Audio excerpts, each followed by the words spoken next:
الحمد لله وكفى وسلام على عباده الذين اصطفى أما بعد فأعوذ بالله من الشيطان الرجيم بسم الله الرحمن الرحيم ولهن مثل الذي عليهن بالمعروف صدق الله مولانا العظیم۔ معزز سامعین کرام، آج کا ہمارا عنوان ہے تجارت انسانی عزت و وقار کی۔ آپ کو یہ عنوان عجیب لگ رہا ہوگا کہ انسانی عزت و وقار کی تجارت کیسے، لیکن آج کی کچھ یہی صورتحال ہے۔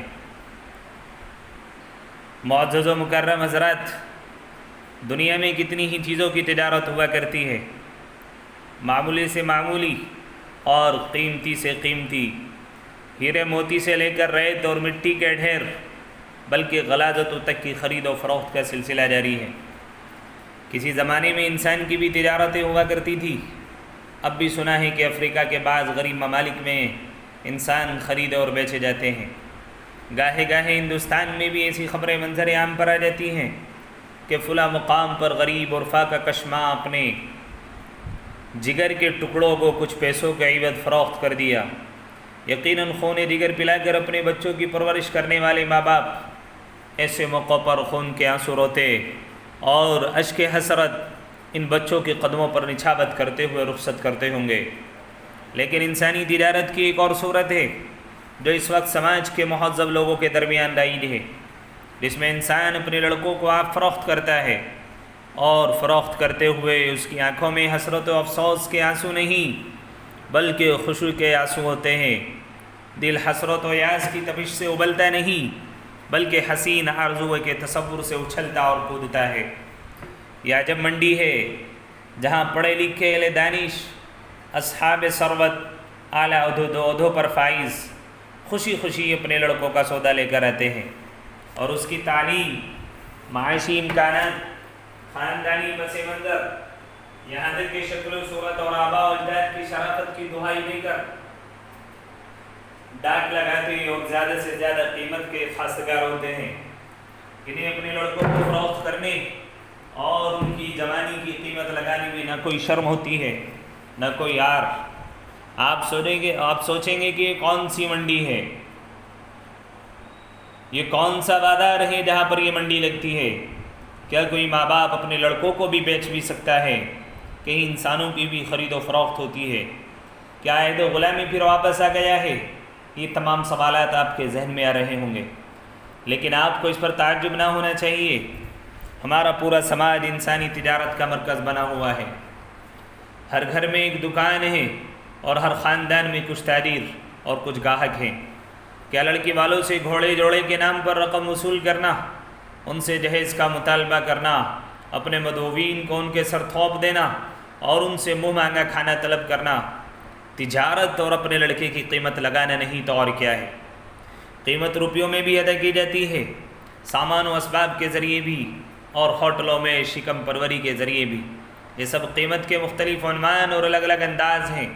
لڑکا اور اس کے والدین ان تمام طریقوں سے لڑکے کی قیمت وصول کرتے ہیں اور اس کی جوانی کا منہ مانگا دام پاتے ہیں۔ اس کے تجارت ہونے میں بتائیں پھر کیا شبہ ہو سکتا ہے؟ اللہ تعالیٰ نے ایک ہی ماں باپ سے مرد و عورت دونوں کو پیدا کیا۔ جیسے مردوں کے حقوق ہیں ویسے ہی عورتوں کے، بلکہ قرآن نے کہا ہے کہ اصولی طور پر مرد و عورت دونوں کے حقوق میں برابری ہے۔ وَلَهُنَّ مِثْلُ الَّذِي عَلَيْهِنَّ بِالْمَعْرُوفِ۔ البتہ صلاحیتوں کے تفاوت کے اعتبار سے تقسیم الگ الگ ہے۔ بعض ذمہ داریوں میں مرد و عورت کے درمیان فرق رکھا گیا، مرد کو سربراہ خاندان قرار دیا گیا، الرجال قوامون علی النساء، اور مردوں کو عورتوں پر ایک گونا فوقیت دی گئی۔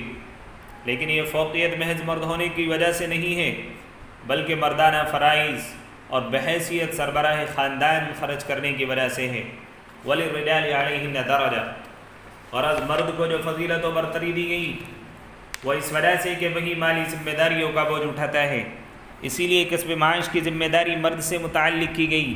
وَابْتَغُوا مِن فَضْلِ اللَّهِ، اور امور خانہ داری کو عورتوں سے متعلق کیا گیا اور ان سے کہا گیا کہ وہ گھر میں رہا کریں۔ وَقَرْنَ فِي بُيُوتِكُنَّ، کہ ان کی عزت شمع خانہ بن کر رہنے میں ہے، شمع محفل بننے میں نہیں۔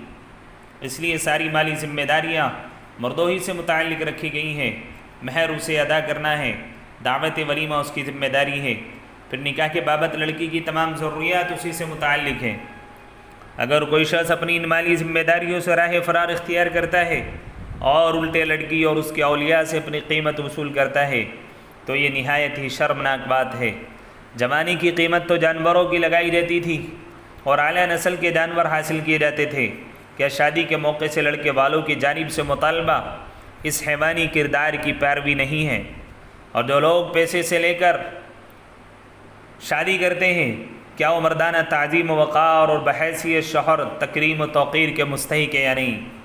یہ سوال آپ سے ہے، جبکہ قرآن نے مردوں کو بلند رتبہ اور اس بنیاد پر قرار دیا کہ وہ خرچ کرتے ہیں، اور آپ نے فرمایا کہ اونچا یعنی دینے والا ہاتھ نچلے یعنی لینے والے ہاتھ سے بہتر ہے۔ الید العلیٰ خیر من ید السفلیٰ۔ تو جو شوہر اپنا ہاتھ نیچے رکھتا ہو اور اپنی بیوی اور اس کے اولیاء کو اپنا ہاتھ اونچا رکھنے پر مجبور کرتا ہو، وہ کیسے اپنی بیوی سے بلند رتبہ ہو سکتا ہے؟ اگر دولت مند خود فقیر کے سامنے ہاتھ پھیلانے لگے اور بادشاہ درویش کے سامنے اپنے کشکول رکھ دے تو فقیر درویش بلند مرتبہ ہوگا یا بادشاہ غنی؟ یہ ایک چبھتا ہوا ناگوار خاطر لیکن برحقیقت سوال ہے، اور جن لوگوں نے اپنی اور اپنے بچوں کی قیمت لگا رکھی ہے انہیں کبھی تنہائی میں اپنے آپ سے سوال کرنا چاہیے۔ حقیقتیں تلخ ہوتی ہیں لیکن دانہ وہی ہوتا ہے جو حقیقت کے تلخ گھونٹ کو اپنی حلق سے اتار لے۔ افسوس اس بات پر ہوتا ہے کہ بعض لوگ لڑکیوں کی شادی کے وقت تو شریعت کی دہائی دیتے ہیں لیکن لڑکوں کی شادی کے وقت شریعت کو بھول جاتے ہیں، بلکہ شریعت کا ذکر بھی گراں خاطر ہوتا ہے، گویا شریعت پر عمل کرنا مقصود نہیں ہے، اصل مقصود نفس کا پیٹ بھرنا ہے۔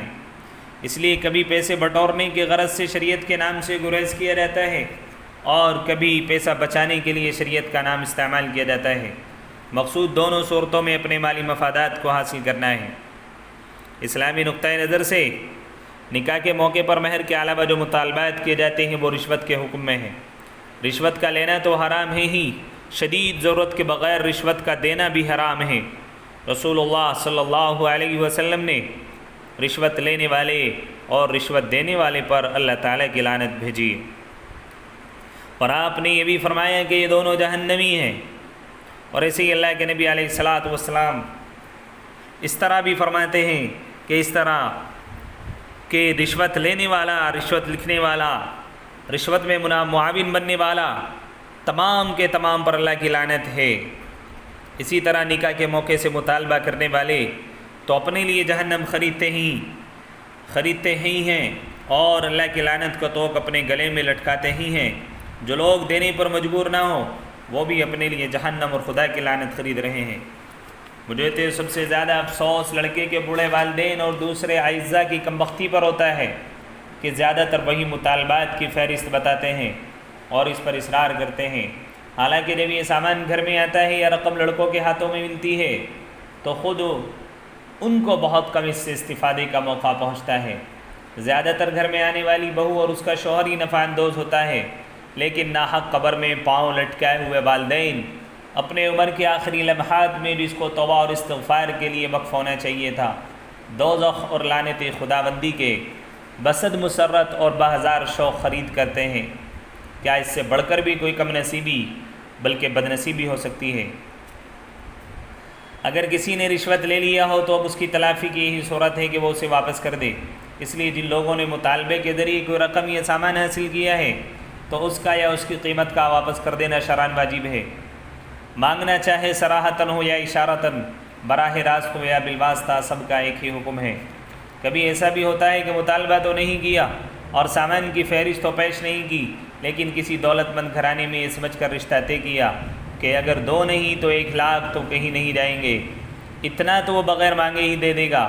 یہ بھی رشوت ہی کے حکم میں ہے، کیونکہ فقہاء نے ایک اصول مقرر کیا ہے کہ جو چیز بطور شرط طے نہ کی جائے لیکن عرف و رواج کے تحت لے لی جائے تو وہ بھی شرط لگانے ہی کی درجے میں ہوگا۔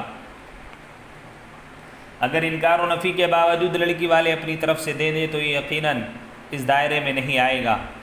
لیکن اگر نکاح کی تقریب مسجدوں، دینی جلسوں اور مذہبی اجتماعات میں رکھی جائے، علماء اور اہل دین سے نکاح کے خطبات پڑھوائے جائیں، مجلس نکاح میں ایمان افروز اور روح پرور بیان رکھے جائیں، لیکن اندرونی طور پر سودا بازی بھی کی جائے اور چھپے ہاتھوں لین دین کا معاملہ بھی طے کیا جائے، تو یہ تو نفاق اور گناہ پر ظاہری نیکی کا تمیز خلاف چڑھانا اور دین کے پردے میں بے دینی کو چھپانا ہے، جو یقیناً کھلی ہوئی بے دینی سے بھی زیادہ مذموم اور ناپسندیدہ ہے۔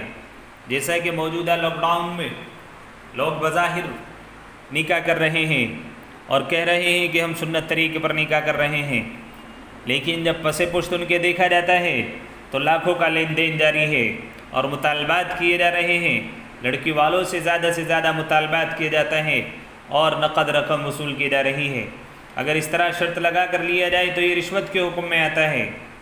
اور دوسرے یہ بھی ہے کہ لین دین کا ایک نفسیاتی اثر یہ بھی پڑتا ہے کہ اگر کوئی لڑکی مسنون طریقہ عقد کے ذریعے نکاح میں لائی جائے تو لڑکی اور اس کے والدین کے اندر احسان مندی اور احسان شناسی کے جذبات پیدا ہوتے ہیں۔ وہ اپنے سسرال کو اپنا محسن تصور کرتی ہے، وہ سمجھتی ہے کہ وہ ایک ماں باپ سے جدا ہو کر دوسرے ماں باپ کے گھر پہنچی ہے۔ اس میں اپنے شوہر، ساس، سسر اور سسرال کے بزرگوں کی تئیں محبت اور خدمت کے جذبات ہوتے ہیں، اور جب لڑکے اور اس کے والدین لڑکی والوں کا خون جگر اور آخری قطرہ لہو نچوڑ کر اسے اپنے گھر لاتے ہیں، اس بہو میں احسان مندی اور جانصاری کے بجائے نفرت اور خود غرضی کے جذبات پنہاں ہوتے ہیں۔ اور یہ ایک فطری بات ہے، اگر کوئی شخص آپ کو 5 روپے ہی کی کوئی چیز تحفتاً پیش کرے تو آپ یقیناً اس کے شکر گزار ہوں گے اور آپ کے دل میں قدردانی کا جذبہ پیدا ہوگا، اور اگر آپ کسی سے 5 روپے کی کوئی چیز خرید کریں تو آپ اسے محسن تصور کرنے کے بجائے اپنے آپ کو محسن سمجھیں گے، اس لیے کہ تاجر خریدار کا احسان مند ہوتا ہے، نہ کہ خریدار تاجر کا۔ اس لیے جس لڑکی اور جس کے سرپرست نے دلہا کی قیمت ادا کی ہے، آخر وہ اس مرد یا مرد کے اہل خانے کے احسان مند کیوں کر ہو جس کی قیمت ان لوگوں نے اپنا خون جگر بیچ کر ادا کی ہو۔ اس لیے آج کل یہ شکایت عام ہے کہ جب بہو گھر میں آتی ہے وہ خدمت و اطاعت کے جذبے سے خالی اور عاری ہوتی ہے اور گھر سے متعلق فرائض اور اپنی ذمہ داریوں کو ادا کرنے میں کوتا۔ تو اس لیے دونوں طرف خامیاں ہیں، اپنی ان خامیوں کو ٹٹولا جائے اور اپنے ان جذبات کو اور اپنے نفس کو ٹٹولا جائے کہ کہیں ہم اپنے معاشرے میں رہ کر اس معاشرے میں یہ خرابی جو ہمارے اندر پیدا ہو چکی ہے کہ لڑکوں کی تجارتیں ہو رہی ہیں، آئیے ہم اللہ تبارک و تعالی سے دعا کرتے ہیں کہ جہیز کے نام پر جو لین دین جاری ہے اور جو سنت طریقے پر نکاح کے نام پر لین دین پس پشت ہو رہا ہے، اس سے توبہ کی جائے اور سنت طریقے پر نکاحوں کو کیا جائے۔ اللہ تبارک و تعالی ہمیں جہیز کی لعنت سے بچائے، اللہ تبارک و تعالی سنت طریقے پر عقد نکاح کرنے کی توفیق عطا فرمائے۔ وآخر دعوانا الحمدللہ رب العالمین۔